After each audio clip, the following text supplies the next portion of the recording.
We've got the timing right, but lots of people want to know what to eat. So I base my philosophy of what to eat based on sunlight and photosynthesis. So, what does that mean?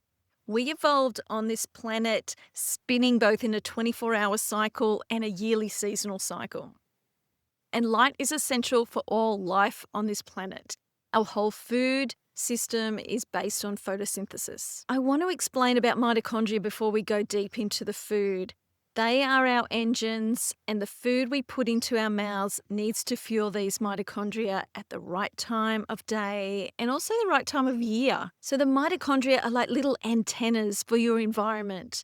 So let's go back to biology class. The mitochondria are stripping the electrons from your food, also gathering them from things like sunlight, the water, the ether around us, the earth.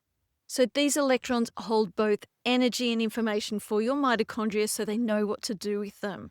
So remembering that plants and animal products, for that matter, are essentially stored sunlight. So let's go back to those electrons. They are providing energy and information for your mitochondria. So the inputs into these mitochondria, which actually have bacterial ancestry, include water, light, and food electrons and protons.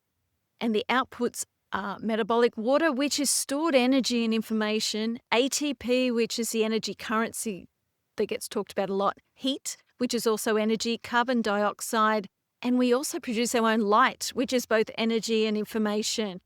And then we also do hormones such as melatonin and pregnenolone. So let's focus on the food that you are eating.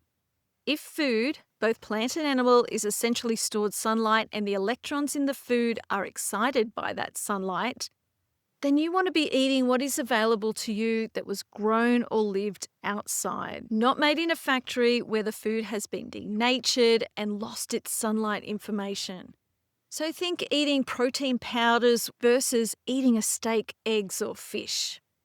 So with that protein powder, will that protein powder provide your mitochondria with the same information as the whole food? Something to think about. So our mitochondria and our food need to be in sync with the same environment to work optimally. Now, we've been able to get away with eating things like tropical fruit in winter, if you don't live in the tropics or the subtropics, or eating foods like pizza and biscuits and cake and protein powders and bars made in a factory when you are young. But as we get older, particularly when we go through menopause, our mitochondrial engines are not working as well as what they used to, and that's a natural process. But we need to give them what they need, more so than we did when we were young. So when we eat food that our mitochondria is expecting, then your engine is going to be more efficient, meaning more water, more hydration, more energy, more biophotons, which is light that we make, less chaos, less inflammation. Okay, so let's talk light. So in the summer months when the light cycle is long, meaning stronger ultraviolet energy and information, this allows for the growth of higher carbohydrate plants, things like fruit. So this will depend on where you live, but where I am here in Australia means more fruit, especially stone fruit, berries, maybe even tropical fruit available in the height of summer. And for gardeners out there, you'll know that you can't grow tropical fruit in winter or at higher latitudes such as Tasmania, Victoria, probably even New South Wales. So this all comes back to the mitochondria, what the mitochondria are expecting based on your environment and especially the light environment. So interestingly, 60% of our energy actually comes from non-food sources such as the ground, the sunlight, the ether, and also energy that we store in the water within our body. So we're not designed to eat all day like the herbivores, and we are not designed to eat in the darkness. So if we break it down simple terms of what to eat in what season, here are the basics. But it does depend on where you live in the world. So for summer, we get lots of energy from sunlight. There will be abundant plants, so carbohydrates can grow in those long light cycles. However, we are also receiving more ultraviolet light from the sun, us personally, and we build melanin, which also helps offset those carbohydrates. We also build our vitamin D in the summer if we're exposing ourselves to that light, to the ultraviolet B light. So make the plants that you eat the highest quality. Shop at the farmer's market. Try to buy organic if you can. So to avoid those pesticides, particularly glyphosate and other chemicals that can be on our food, which can impair the mitochondria.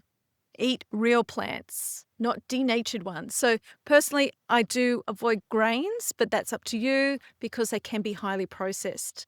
Now, in winter, we get more energy from the earth. And interestingly, and maybe not popular yet, but getting there, we can make our own ultraviolet light from getting in the cold, meaning more energy during the winter. So we need to eat more fat and nutrient-dense foods in the winter, such as animal products, beef, seafood. Seafood particularly. Seafood is really good for you, particularly for those omega-3 fatty acids, DHA.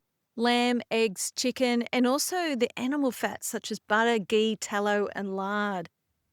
Only eat plants that are growing in your local environment in the winter and stay away from those tropical fruits, unless, of course, you live in the tropics. We also get more sleep and darkness in winter, so we make more melatonin for repairing ourselves. So combine this with eating a larger breakfast after sunrise, a good protein-rich lunch, and a smaller dinner before sunset. You're honouring this circadian biology, and your engines will work more efficiently for you. And this, at the end of the day, allows for deeper sleep and repair and heal from any chronic illnesses that you may be dealing with. Let's just talk about meal sizes and how they affect your sleep and energy as well. So your body digests and uses energy more efficiently earlier in the day. So it's best to eat your largest meal in the morning. This gives your body the fuel it needs when it's most active. On the flip side, having a big, heavy meal at night can leave you feeling uncomfortable, causes indigestion because digestion is meant to be quietening down, or even lead to acid reflux, all of which can disrupt your sleep. So by keeping your dinner lighter, you'll avoid those big blood sugar swings that can wake you up during the night. Plus, it helps your body focus on repair and recovery while you're sleeping instead of working hard on that digesting your food.